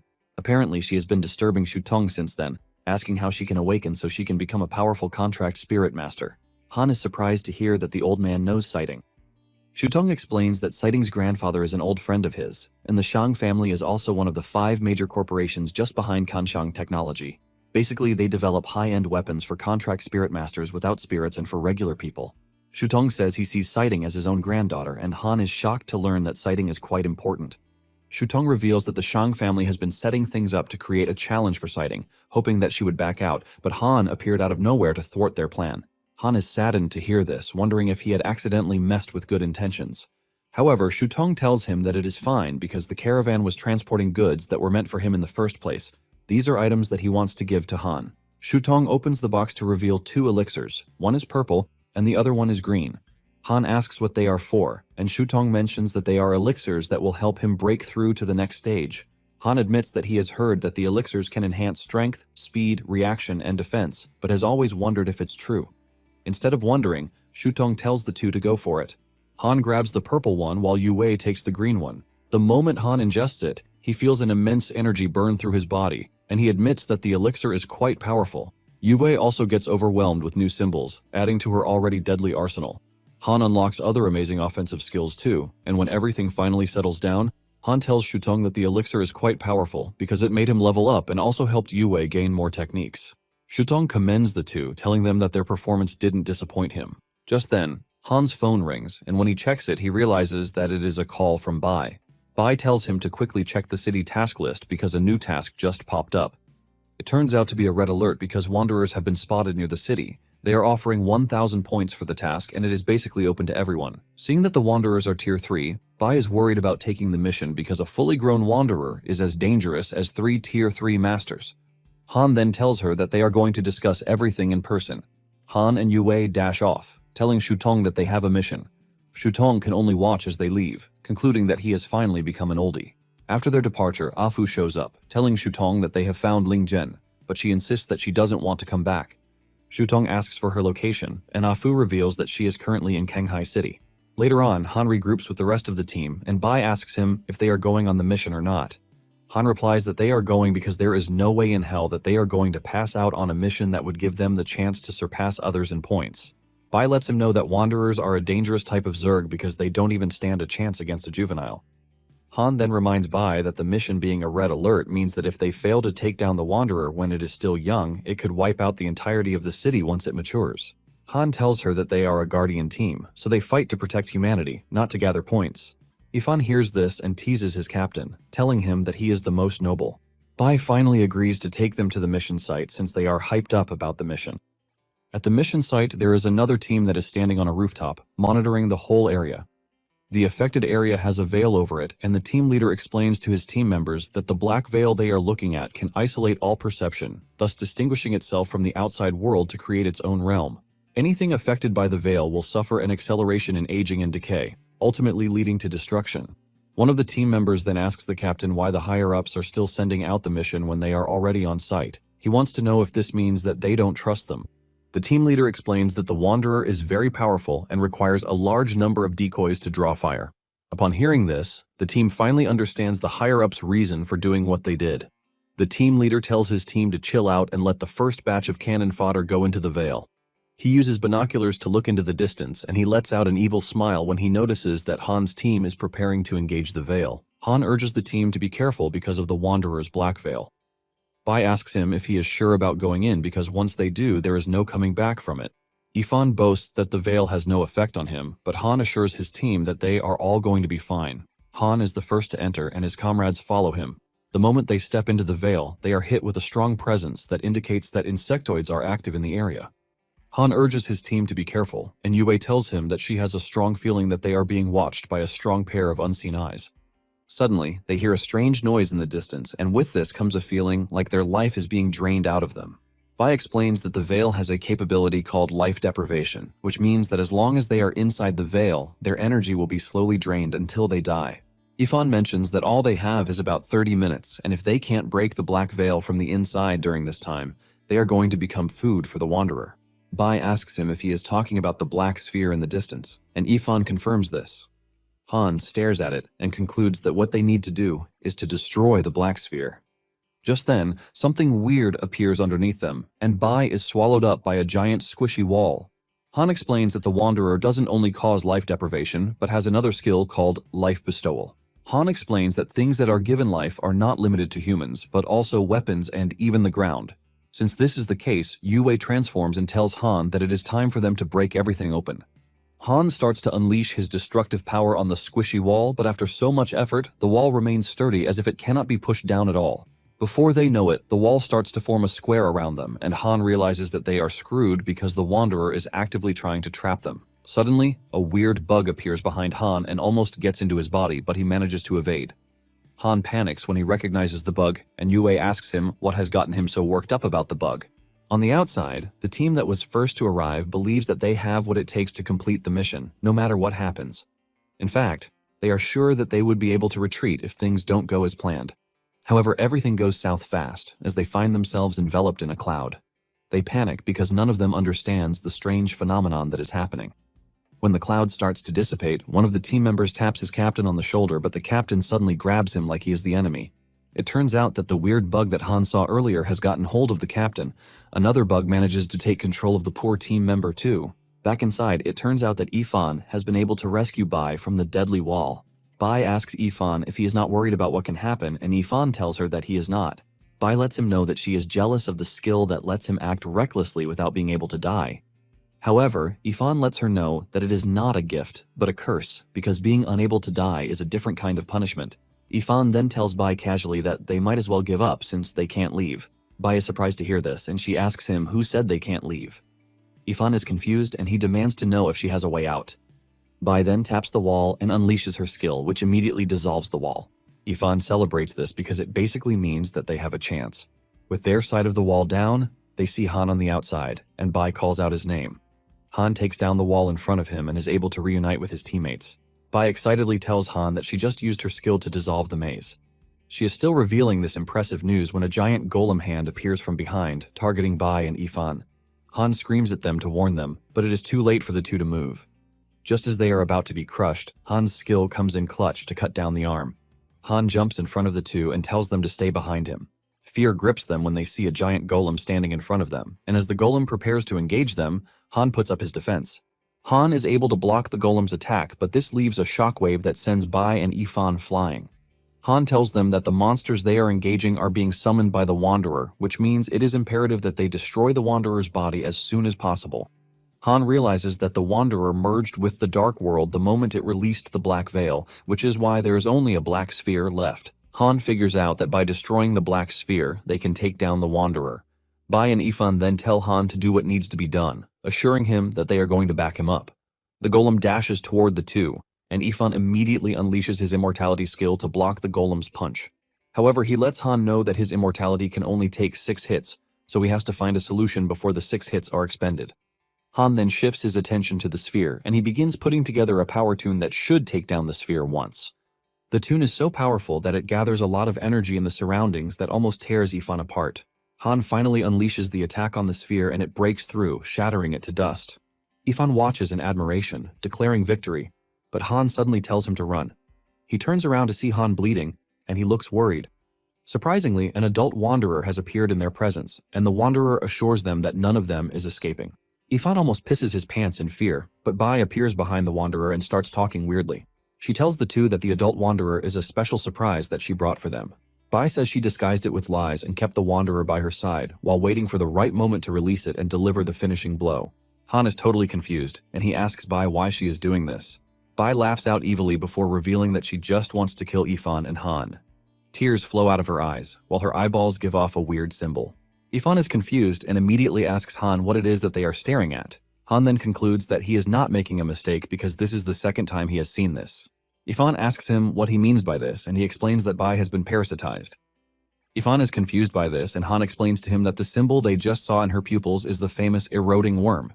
Apparently, the eroding worm is a 4th-tier insect species with a terrifying ability called brain erosion. Any creature that has been invaded by the eroding worm will be completely taken over and fully controlled by the parasite. This is not the only problem because the worm has the ability to reproduce asexually and divide. In the city's history, a 7th-star powerhouse had its brain invaded by the eroding worm, and he slaughtered an entire city that he was protecting, leaving destruction and corpses. It actually took a massive effort and countless resources from the organization to finally take him down, but they still suffered heavy losses. Han believes that these dangerous species were said to have been wiped out 32 years ago by the first district. This leaves him wondering how the parasitic species still remains active. Ifan urges Han to run away, promising to cover him, but Han lets him know that they can't escape because the adult wanderer's black veil has absorbed the newly deceased young wanderer, which means its range has expanded 10 times over. Han assures Ifan that with their current speed, they are going to be killed before they even get the chance to reach the edge of the black veil. However, Han urges Ifan to buy him enough time for just one super song. Han immediately starts to heal himself, and when Bai sees this, she freaks out, telling the wanderer to stop Han. The wanderer fires off an energy blast from its hand, but Ifan's shield deflects the attack. Just then, Bai runs toward Ifan and she taps him on the shoulder to use her power of lies on him. She tells him that his immortality power is fake, but instead of falling for her lies, Ifan headbutts her, telling her that whether his power is fake or not is not for her to decide. As she falls to the ground, the bug emerges from Bai's head and lunges at Ifan. The bug bites Ifan, thus reducing his shield usage to 2 uses. Ifan grabs the bug and angrily squashes it. Since the adult wanderer now knows that his immortality has limited use, it leaps into the air to fire off another energy blast while teasing Ifan, saying it would like to see how long he can last. The energy blast hits again, but Ifan is able to block it just as before. Ifan panics and he asks Han how much longer he needs. However, Han seems to be done already, and he tells Yue and Ifan to handle the eroding worm while he takes care of the adult wanderer. Han then unlocks the 8 quick fists, telling the wanderer that it is quite impressive that it forced him to use his full strength. Han angrily dashes toward the wanderer, aiming to punch it to oblivion. However, the wanderer dodges Han's powerful strike, and it ends up crashing into a wall, destroying it. The wanderer whips out a sword from its mouth, admitting that Han is pretty strong, which he didn't expect. The wanderer swings its sword at Han, releasing a devastating attack that cuts everything in its path. The wanderer wants to see how many of its attacks he will be able to take, but Han blocks the attack with his gauntlet. The wanderer is shocked when it sees the gauntlet on Han's hands because it recognizes the gauntlet as one of the weapons that killed one of their Zerg kings a decade ago. The wanderer tells Han that the gauntlet belongs to the strong, which unfortunately he is not part of. Han lunges toward the wanderer, admitting that he might not be strong, but at the same time the wanderer is no Zerg king either. Han delivers a powerful blow that leaves a shockwave that rocks the area. Han continues throwing punches at the wanderer and some hits, but others he is able to dodge. The wanderer says it can clearly see that whoever gave Han the gauntlet has a good relationship with him, which means if it kills him, the said person would be broken. The wanderer immediately switches to offensive mode, saying the thought of this alone excites him. Han soon slips up and the wanderer pushes its sword into its shoulder before launching him backwards. At this point, Han realizes just how important it is for him to kill the wanderer quickly before it fully absorbs the energy of the young wanderer, because once it does, he won't be able to compete with it again. Han then calms his nerves as he taps into all of his senses, because it appears that he has finally reached the life and death situation his master was talking about. Han then unlocks the second level of the 8 quick fists because he is literally fighting to survive and can't delay any longer. Han dashes toward the wanderer at a blinding speed, and before it can even react, Han lands a destructive punch that shatters the wanderer's body. It turns into tiny bits, and Han confidently declares his victory. However, the wanderer's head replies that Han has it all wrong, because he is the one who lost. Han watches in horror as the wanderer starts coming back together. At the same time, Ifan tells Han that Bai is gone, but before he can ask for more information, the wanderer hurls a big rock at them, telling them that no one is going to escape its grasp. Ifan manages to block the rock, but his immortality runs down to 0 and he tells Han that he has to run. Han realizes that Ifan can no longer hold, but suddenly a giant, destructive hand appears above the wanderer to completely destroy it. The team looks up, wondering what just happened, and to their surprise, it turns out that they just got saved by Shutong. Shutong smiles because he made it just in time, and Han heaves a sigh of relief at his master's presence. However, he is already exhausted and he suddenly passes out. Shutong then tells Ifan and Yue to take Han back to the city because there is still some cleanup that he has to do. Ifan is confused as he doesn't know what Shutong means by cleanup, and while they are discussing, the queen bug is seen escaping into the distance. Later on, Han wakes up in a hospital room screaming for his master to be careful, totally oblivious to the fact that he is no longer on the battlefront. Yue is beside him, and she rejoices in the fact that Han is finally awake, but Han is still confused. He asks Yue where he is, and Yue reveals that he is currently in a hospital. Yue explains to him that after he passed out, Shutong started clearing out the bugs, but they were unable to locate the queen, so they just had to bring Han back to recover. Han then asks about Ifan, and Yue sighs before revealing that Ifan is in the ICU. Yue mentions that his bones and meridians were completely shattered because of the boulder he held, and if it weren't for his immortality, he definitely would have died. Even though he is not dead, his injuries are severe, but Yue lets him know that his immortality talent is slowly repairing the damage. Suddenly, a nurse barges into the room to tell them that Ifan is missing. Han is surprised to hear this, and Yue tells Han that their master had ordered them to track down the parasite worms on their own. Since Bai's disappearance is related to the parasite bugs, Yue believes that Ifan must have left to find Bai and the parasite bugs. Han tells Yue that Bai is an important link because the parasite bugs can reproduce asexually, but if they can locate the queen bug to kill it, they can take down the rest of the bugs simultaneously. Han is pretty sure that Ifan figured something out, which is why he left to investigate on his own. Yue then tells Han that there is something else, and this is the fact that the Guardians organization deducted 100 points from their team. Han asked why they did this, and Yue revealed that this was because Shutong was the one who completed the mission. All other teams also had their points deducted because they failed the mission. Han is pissed that they are risking their lives on the battlefield, but the association is pulling such nasty tricks behind their backs. Yue adds that points aren't the only thing they deducted because they also took the Wanderer's corpse without leaving anything behind. It turns out that all the materials were moved back to the Guardians organization building. Han asks if Shutong said anything about this, and Yue says their master mentioned that it is a feud between them and the Guardians, so no one else would interfere. Upon hearing that no one would interfere, Han realizes that their master is secretly telling them that he is backing them up. Han immediately decides that it is time to head to the association building to take back what is theirs. Those at the association are having a good time when Han and Yue barge the door open.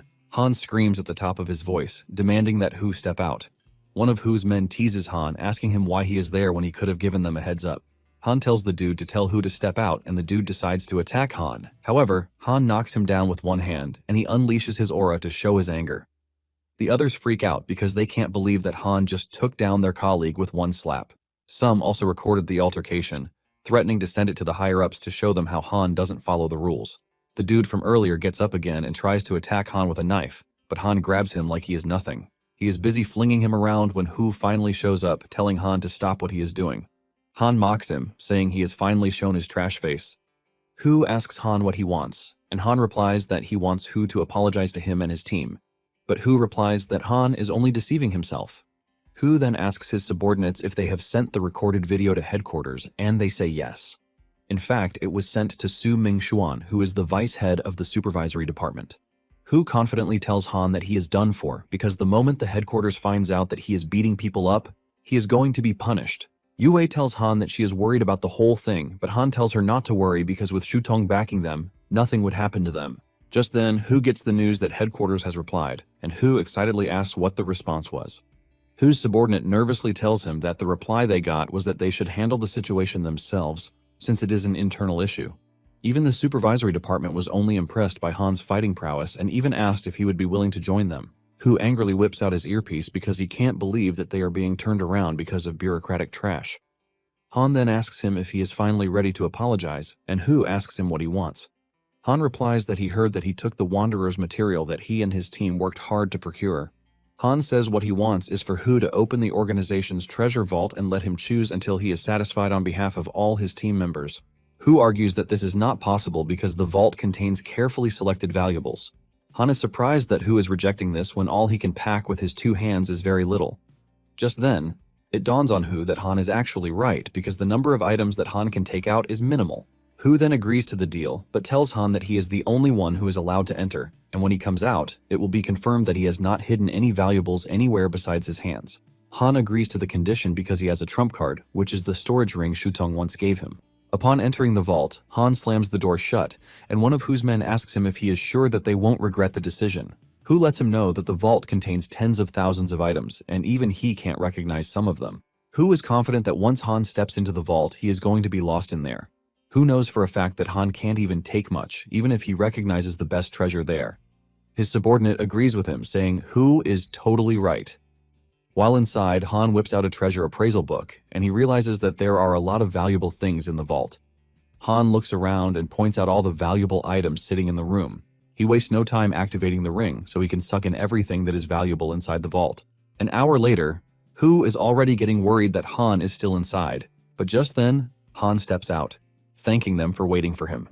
Yue rushes over to him, asking him how it all went. and Han assures her that he is going to tell her once they get back home. As the two leave, Hu and his men are confused that Han didn't take anything. Hu decides to call the vault manager to ask him. The manager mentions that he took 5 items, and Hu is already celebrating that 5 items are not much when the manager tells him that he is wrong, because Han took 50% of everything in the vault. Hu loses it when he hears this, and he promises that he won't let Han get away with this because he should have just stuck to 1 or 2 items. Hu tells his assistant to report to the headquarters, and the dude replies that he already did, but they repelled them, leaving Hu ultimately defeated. When Han returns home, he is glad that they dealt with Hu, and he talks about how eager he is to see if Hu will try to be arrogant again. Just then, Yue shows up with only a towel, and she tells Han to come to bed because it is already too late. Han's face turns red in shock, asking Yue what she meant by this. Yue explains that since he was injured the last time, she has been worried about losing him, so because of this, he shouldn't even think of escaping. They are in the middle of this when a girl in a nightdress enters the living room. Yue quickly jumps off of Han's body because they were not informed that someone else had started living in the house. Han asks her who she is, and she confidently replies that they are the ones living in her grandfather's house, and they don't know who she is. Han asks in shock if he is Shutong's granddaughter, and she confirms this, revealing that she is Lingjun. Lingjun tells Han that she already knows about him, and during the whole conversation, Han checks out her stats to see that she possesses a divine artifact, the Shenong Cauldron. Han is shocked to find out that she is one of the 10 divine artifacts, and he asks her if it is proper for her to wear the nightwear in the house. She replies that this is what is most comfortable for her when she is at home because staying this way helps her find inspiration to create. Yue asks her what she means by this, and she reveals that she is a popular novelist. Lingjun then apologizes to Yue for ruining her moment, but asks her if she would like to continue. Yue is hesitant to answer, and Lingjun tells her that if she doesn't, she might just take her position. She is about to rush over to Han when Yue grabs her, reminding her that she just met Han, and there is no emotional connection between them just yet. Lingjun replies that no one needs an emotional connection to form a contract, and Yue is surprised to hear this. Han confirms that Lingjun possesses divinity, and if she contracts with him, he can use his skill to awaken her a second time. This immediately gets Lingjun hyped, and she immediately reaches for her shirt to tear it open so that they can get the contract underway. Han is confused about the whole thing, and he asks her what she is trying to do. She replies that she is trying to get the contract business underway, and Han asks her what this has to do with taking off her clothes. Lingjun replies that in all of her books, signing a contract requires close contact before it can be completed. Han sighs in frustration, saying he finally understands her, and it appears that he has to save her. Han then activates the Divine Radiance to unleash her second awakening, which takes off her nightwear, making it feel like a warm flow is entering her body. The awakening ends up being successful, and Lingjun awakens her SSS class contract spirit. It turns out that the Shenong Cauldron can refine items to their true essence. Han is stunned when he sees this because this means that Lingjun's talent can extract spiritual energy. This means that he can easily obtain pure spiritual energy to break through to higher levels in the future. Since her talent appears to be pretty good, Han suggests that they try it out immediately. Yue then tells the two to go ahead while she gets water. While she is taking the water, she starts hearing weird things from the two as if they are inserting something inside each other. Yue quickly rushes back, only to see that the two are refining materials and putting the materials into the cauldron. After the refinement is done, a spiritual energy pill is produced, and Han explains that by consuming this, he can increase his spiritual energy by at least 1%. Yue is blown away by this, but Lingjun suddenly pushes Han to the ground, telling him the fire inside her hasn't completely gone out. Lingjun grabs Han, telling him to help her out. Han panics and urges Yue to help him out, but even Yue ends up joining her. The two put everything on Han, and they end up having a passionate time together.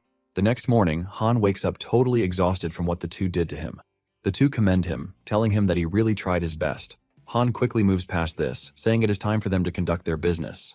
Lingjun asks him what business he is talking about, and he reveals that they are to track down the Queen Bug and the missing members of the team. Lingjun asks Han about the missing person, and Yue brings out Bai's picture. The moment Lingjun sees the picture, she reveals that she's seen Bai before because she often goes dancing at nightclubs. Yue asks her how she knows this and reveals that she often goes to the same nightclub, and the nightclub is Breeze Nightclub, which is the largest club in the city. Han is glad when he hears this because he never expected that they would find a lead that soon. Han then whips out a canister and he sprays the contents on them, telling them that it is time to head to the nightclub. The two are disgusted by the smell of the content he is spraying on them, and they ask him what it is. Han reveals that it is hawthorn flower spray, which the bugs are highly sensitive to. In fact, when they smell it, they become unusually irritable and even go berserk. Upon arriving at the club, Han heads over to talk to the bartender, asking him if he knows any woman named Bai, but he mentions her alias. The moment the bartender hears this, he immediately becomes serious. To their surprise, the bartender raises a bottle of wine, and he tells everyone that Han has promised to pay for everyone present. The crowd goes wild, celebrating the free drink, while Han is totally confused. He asks the bartender what is going on, and the bartender reveals that the day before, another guest had shown up. He ran up a large tab on drinks, then said someone would cover, mentioning by his name to pay off the debt. Yuve is surprised to hear this, and she asks Han who it might be. Han tells her not to think too much about it because he is pretty sure that it is Ifan. The bartender reveals that Ifan left something behind for him, and he tried to look into the box, but couldn't open it. Han collects the box, and he easily opens it to find a note. In the note, Ifan reveals that he and his brother Yiming successfully explored a nearby ruin, and when they returned, the Guardians organization rewarded him. The whole team then went to the Breeze Ballroom to celebrate. 1 month later, Yiming was reassigned to the front lines due to special reasons, and since then they have not heard anything from him. In the same month, who was the deputy captain, took over the duties of captain. He ends the note with the fact that the parasite worms will all be wiped out if the queen bug is killed. Ling Zhen is totally confused by the note, and she asks Han what Ifan is trying to tell them in the note. Han mentions that the division of the queen insect started in February, and at the moment, there are a total of 7 parasites. Ling Zhen finally understands what Han is saying, and Han urges them to wait for him while he uses the restroom. Upon entering the restroom, he walks past a man to quickly conduct his business. Suddenly, the man reacts to the smell of the hawthorn flower that is on Han. He lunges toward Han in anger, but Han easily knocks him back without even moving an inch. The dude is knocked to the ground and the parasite jumps out of his body. Han grabs it and squashes it before the 2 girls rush into the room, asking Han what the problem is. Han tells the 2 that the parasite had infected the man, who is the owner of the ballroom, but he had already dealt with it. Since there are 7 parasites in total, Yue is left wondering where the others have disappeared to. Ling Zhen then says it is possible that Yiming's team members have been parasitized too. Han then suggests that they leave the club to find new clues, and suddenly, another dude comes lunging toward Han with a sword. Han dodges the attack before kicking him to the ground.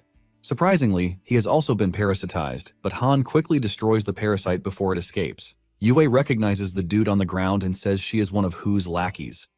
This is when it finally dawns on Han that all the people who have been parasitized are connected to the Breeze Ballroom, starting from Yiming, the ballroom owner, and Bai.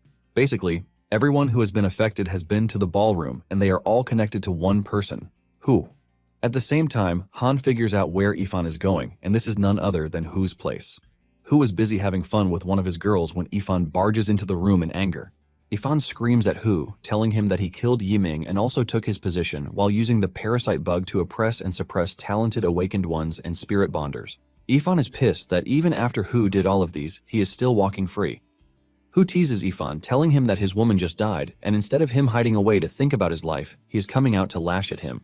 Ifan yells at Hu, telling him that everything that has happened is his fault and he is there to settle the score. Hu continues trash-talking, telling Ifan to blame his woman for her lack of luck instead of blaming him. Hu also asks Ifan if he is not scared of reinforcements because he has been standing there arguing with him. Before Ifan knows it, Hu's men show up on the scene, and Hu orders his men to kill Ifan because he openly attacked a key member of the Guardians organization. Realizing that they are about to descend on him, Ifan prepares himself to engage the thugs, but Han walks in at the right time, one-shotting all of the lackeys. Both Hu and Ifan are shocked to see Han. Ifan asks him why he is there, and Ifan asks him if he would still be alive if they hadn't shown up to save him. Ifan couldn't even say anything because he knew that Han was right. Hu then asks Han if he is sure that he wants to side with Ifan, and Han simply issues a warning to Hu's lackeys, telling them not to die for him because it is a personal meeting between him and Hu. However, they refuse and decide to attack Han instead. Since they have made their choice, Han doesn't hold back in beating them up one after the other. Moments later, they have all been knocked out, and even Ifan is stunned because it hasn't been long, but it appears that Han has really mastered his martial arts. Ling Zhen quickly calls Han's attention to the fact that Hu is trying to escape, and Han goes after him with killing intent. Han punches him hard in the chest, knocking him to the ground.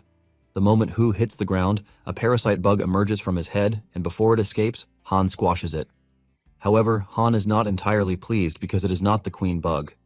Hu's lackeys lose their minds when they realize that Hu is dead, and they start screaming at Han, asking him if he's lost his mind. The moment Han sees that they are already pinning Hu's death on him, he realizes that they have fallen into a trap. An hour earlier, a female assistant had entered the city lord's office to give him a document to be signed, only to see the queen parasite sticking out of his head. What follows is the lady scream, but there is no one to hear her. Back at Hu's place, Han tells his team members to leave and find Shutong because he is the only one who can help them resolve the current crisis. However, they let him know that no matter what happens, they are going to stick with him. At the same time, the city lord, Kang Chuan, hands out an arrest warrant for Han, and he lets off an evil smile because he never expected his bait to be taken so quickly. Han is about to ditch his friends when an old man appears in the sky, riding a weird aircraft. The old man reveals that he is aware that he just killed an important member of the organization. He orders Han to get on his knees, and even though Han doesn't want to, the man's aura knocks him to the ground. Meanwhile, Shang is holding a meeting with Shutong, but he is not physically present. Shang is using one of his avatars for the meeting, and when Shutong asks him to reveal his true intentions, Shang refuses, telling Shutong that his prodigy has been captured and will be captured the next day. Shutong is about to lose it to attack the avatar until he is reminded that it is going to be a waste of time. Shutong has no choice but to back off, but he lets Shang know that more surprises are on the way. After Shang's departure, Lin asks Shutong if he has any plan to save Han, and Shutong reveals that he might have given the bad guys too much leverage. He is pissed that they think by capturing Han, they think they can control him when Han might actually be a trap he set for them too. Shutong tells Lin that life is like chess, and he commends Han for working so hard so far. In Han's cell, the old man from earlier asks him if he is finally ready to confess, but Han tells the old man that he has no crime to confess to. The man punches him in the chest, telling him to wake up because no one is coming to save him, and this includes Shutong. The old man reveals that Han only has two options, and the first one is for him to join them. He says they don't care about who he is or what he's done, but he should see them as the future, while Shutong is the past. The second option is to remain the way he is and face the guillotine the next day. Han then tells the old man that he finally understands that the fourth stage parasite worm was discovered by Yiming and brought back to the city. The old man tells him that he can see it this way, and he tells Han that the bug is not the enemy as long as it is used correctly. The old man says it can even become the most powerful tool, and Han tells the man that he finally understands how he should choose. The old man moves closer to hear what he has to say, and Han tells him that he is choosing the third option, which pisses the man off. The following day, Han's execution is to be televised for the crime of killing an important figure in the organization. Chuan is informed that everything has been put in place, and as soon as the time comes, the execution will proceed as planned. Chuan asks if Han's friends have been caught, but the officer says no, revealing that the trio is cunning because they must have hidden in the villa. Chuan orders the dude to go ahead and find the escapees, but at the same time, Chuan is worried that Han is too calm, which means he might have a trump card. On the other hand, Han is not showing any sign of panic because his master was the one who told him to let everything happen. He is convinced that his teacher has planned everything out already. The spectators who are there to witness Han's execution are all stunned because they remember that he is a high-level talent. Just then, Chuan shows up to address the people, and they are all shocked to find out that he came in person. Chuan tells everyone that Han killed so many people and even colluded to bring parasite bugs into the city. By saying this, he is able to sway everyone's opinion to himself, and they agree that Han has to die for committing such crimes. Chuan smiles because he realizes that everything is just as he wants it, and he orders the execution officer to go ahead. Han can only watch in horror as the giant blade hangs above his head, ready to decapitate him at any time. Surprisingly, the machine doesn't work, leaving the execution officer totally confused as to what is going on. Chuan immediately figures out that someone is messing with the machine, and he demands to know who it is. Just then, Sighting steps out from among the crowd with her guards behind her, telling Chuan that she can't accept his punishment because Han is her benefactor. Chuan is pissed when he sees this, and he asks Sighting if her family is intervening with the execution. At the same time, Han's team members pop out under their hoods, telling Chuan that they disagree with his decision.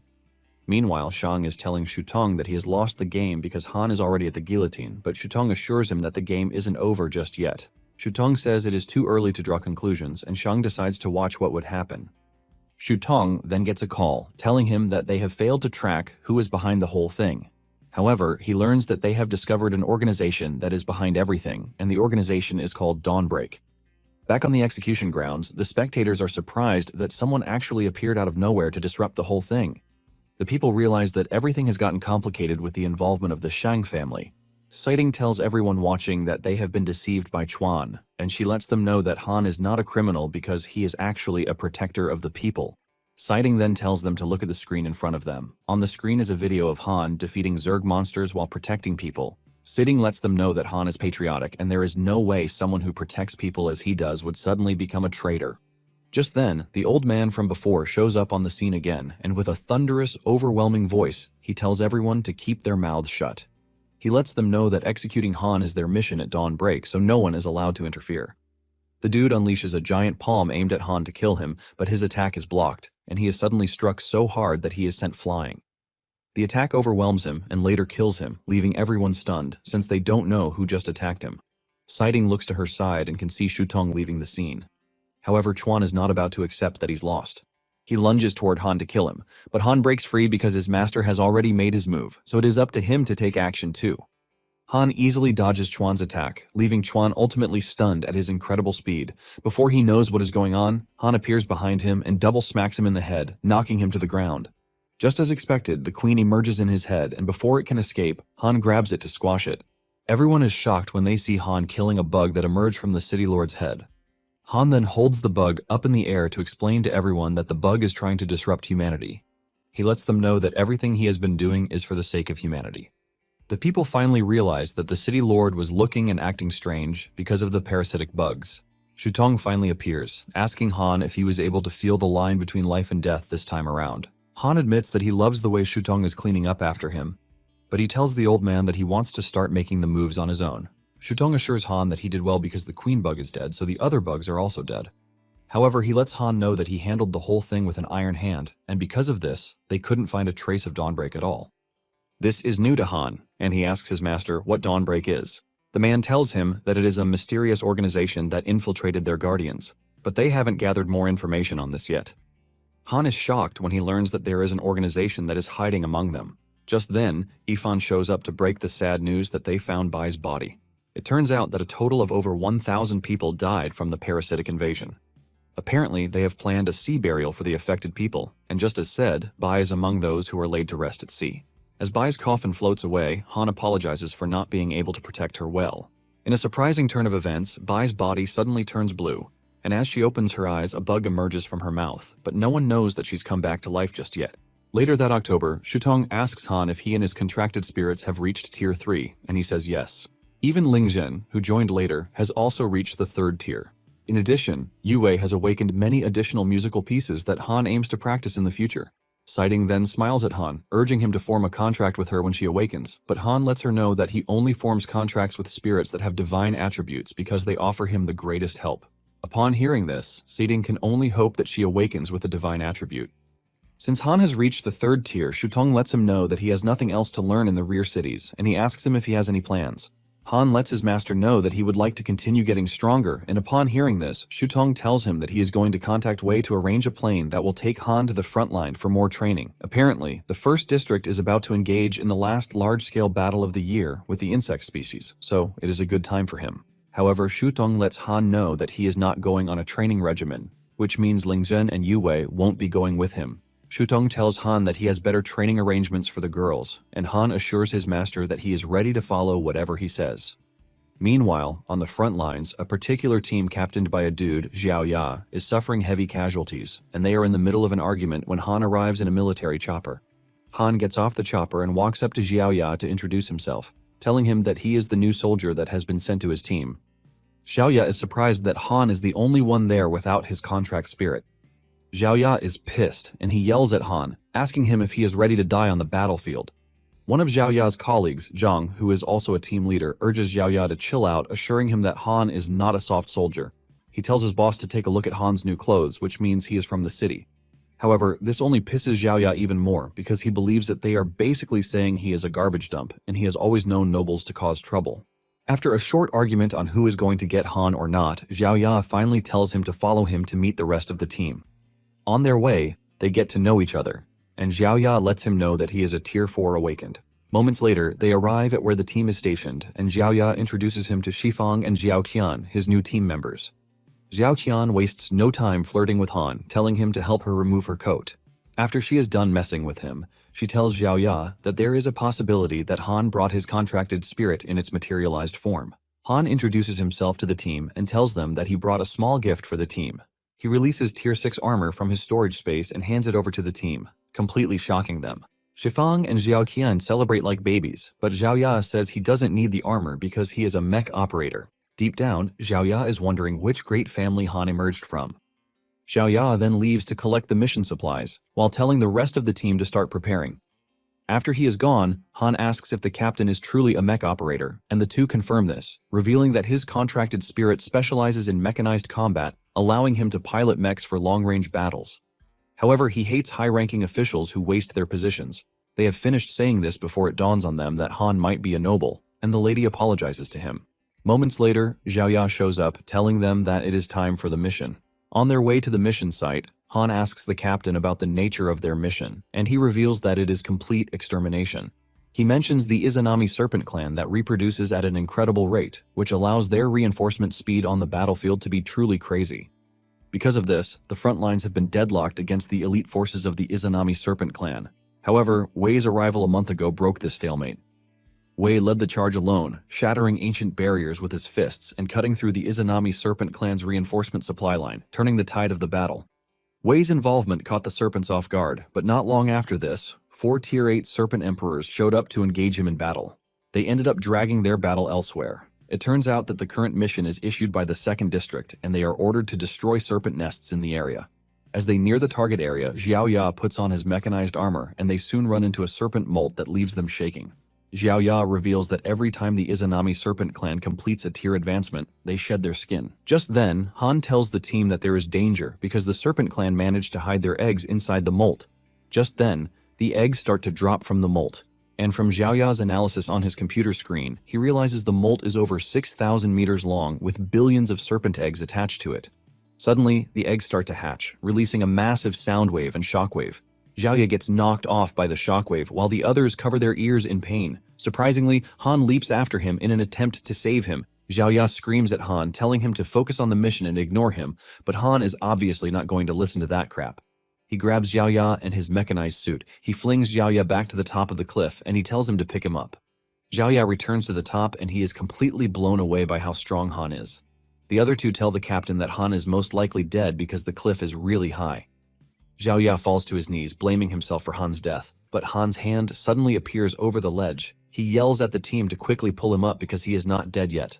The two help him up, and they rejoice in the fact that he is still alive. Xiaoya berates him, asking him if killing himself to save him was worth it over completing the mission. Xiaoya tells him that he must not forget their primary mission, and Han acknowledges this by saluting the captain. Just then, it dawns on them that all the eggs have hatched, releasing a ton of snakes. Xiaoya tells the team to be careful, but Shifang and Xiaoqian conclude that they are dead already. The snakes hiss at them, scaring them to their bones. The lady realizes that with the snake numbers, they have no chance of escaping. Just then, Han raises his hand and a golden shield emerges from his ring. The aura from the shield affects the snakes and they stop their advance. In fact, the snakes bow to the team, shocking them. Han screams at the captain to burn them up while they are vulnerable, and the captain quickly does as told. He lets out an overwhelming firepower that roasts the snakes, and after he is done, they ask Han what he did to the snakes. Han reveals that he only intimidated them with a piece of equipment. The team admits that he is incredible, and Xiaoya is forced to ask Han who he is because he is not like the other noble sons. Han casually tells the dude that he is just a Tier 3 awakened and nothing special. Suddenly, Xiaoya gets a distress signal on his computer screen, and he reveals that the mission isn't going well with the other teams because few have only completed it. He admits that they would have failed too, if not for Han. Since Han has the ability to make the snakes bow, Xiaoya believes that they have a chance at cutting off the snakes' paths to wipe them out. Suddenly, Han's expression changes, and he tells the team that if they don't run at that moment, they themselves are going to be wiped out ruthlessly. It turns out that a terrifying 5th-rank snake just appeared on the scene, and the snake is utterly pissed because it is a nest guardian. Xiaoya and the other two stand there in awe and shock, but Han is already running. When he turns around to see that the trio is still there, he screams at them, telling them to move. The other two agree with him that there is no way they would defeat the serpent, and they all turn to make a run for it. Xiaoya stays behind to cover them, and he fires a powerful blast at the serpent. This only gets the serpent angry as it grabs Xiaoya with its mouth, crushing him alongside his mecha. The serpent then spits Xiaoya out, and seeing their captain get trashed, catches the attention of the other two. They are completely overwhelmed by this, giving the snake the time to close down on them. It tries to grab them with its mouth too, but surprisingly a shield appears around them, blocking the attack. The two thought they were dead already, but this is when it dawns on them that they are donning the armor that was given to them by Han. They are still celebrating this when the snake releases corroding liquid on them, burning through the shield, ultimately turning the two into black dust. Han watches in horror as his teammates are crushed. Just as the snake turns its attention toward him, Han prepares to engage the snake with everything he has. The snake charges toward him, but he leaps backward at the last second to dodge the snake's attack. The snake hits the ground with its mouth, but it is not about to give up. It goes after Han yet again, and just as Han is about to be eaten, a sword descends from above, crushing the snake's head. Han watches in horror, wondering who it is that basically one-shotted the 5th-tier serpent like it was nothing. A stunning lady then descends from above, and realizing that it was the woman who saved him, Han bows to offer his respect. The woman, Gongyang Jin, immediately compliments Han's beauty, but lets him know that she is not from the Great Xia. Jin says she is from the city of extreme evil, which is also known as the Land of Exile, as it is popularly called among the spirit contract masters. Han is initially confused when he hears the Land of Exile, but after giving it a quick thought, he realizes that Jin is talking about the lower district. Han cannot believe his eyes because Jin is actually an SSS rank talent, and she is currently an 8th tier awakened. Suddenly, she appears behind Han, asking him for the name of the song he played because she could feel every cell in her body amplified, which gave her the strength to finish the snake in one blow. Jin tells Han that she will be taking him back to the lower district because he would make for a good exclusive combat support. Upon hearing this, Han shifts backward, urging Jin to chill out, but Jin is pissed that a mere tier 3 awakened is resisting. Han tells her that she can't leave just yet because his mission is not yet complete. Jin asks him what would happen if she forcefully takes him away, and he holds a knife to his own neck, telling Jin that he would just end his own life instead. Seeing how stubborn he is, Jin decides to ask Han if he wants him to follow her. Han could see that Jin is fond of him, and he figures out that it would be better if he takes advantage of the situation, so Jin could help him complete his mission. Han then tells her that he is going to go with her, but on one condition, and this is if she helps him completely annihilate the newly hatched Izanami swarm on the battlefield. Jin wastes no time agreeing to this because she was already expecting Han to make some stupid request. Han then shows her the target locations on the map, and she assures him that she has no issue with this. Suddenly something dark pops out of her back, causing her to start acting weird. Jin screams at Han, telling him to run because she is about to lose control. Han senses the demonic aura, and instead of running away, he attacks it with a purifying energy that dispels the demonic aura. When Jin finally calms down, she asks Han if he was the one who helped her, and he explains to her that it was nothing but a small effort. Han then asks her about the wound on her back, and she confesses that she was injured by a tier 9 insect emperor. She managed to escape with her life, but the serpent left her with this hidden damage. Apparently, what it left in her body can force her into a killing state, and upon hearing this, Han realizes just how terrifying a tier 9 insect is. Han then asks her if he can take a look at her wound. After accusing Han of trying to take advantage of her, she finally agrees. Han takes a closer look and he lets Jin know that the wound is deep, but it is actually treatable. Han then does what he does best by engaging the healing skill. A good sensation runs through Jin's body as Han does this. Han then tells her that the demonic aura has been suspended, but he couldn't dispel it. Han then suggests that they try the cauldron. Jin is shocked when she realizes that Han has 2 spirit contracts. Han burns through the energy in the cauldron and directs its power toward Jin's affected body. Just like before, Jin almost passes out from sensation. After Han is done, he lets Jin know that it is halfway done, and Jin asks him if he can do it again because it feels really amazing. Han then tells her that he has already used all of his innate ability to absorb the essence of countless insect corpses to gain energy. Han tells Jin that to perform the same task, he is going to need a similar amount of insect flesh and blood. Since Han's next task is to eradicate the Izanami serpent clan, Jin grabs him and leaps toward the mission site so they can get it done pretty fast. Meanwhile, back at the station, Lin and the other officials are monitoring the situation on the ground via drones. They are worried that things have gone too far before they discovered the snake eggs because they have not hatched, which is a big problem.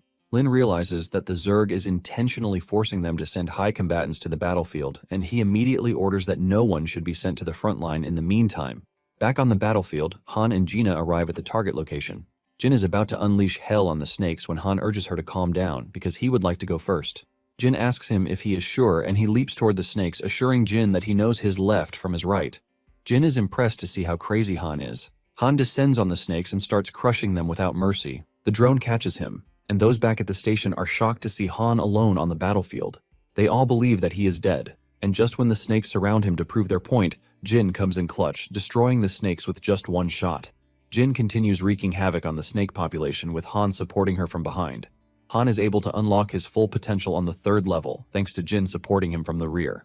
Han unlocks a new set of power when engaging the beasts, and he wastes no time unleashing it on them as his new test subjects.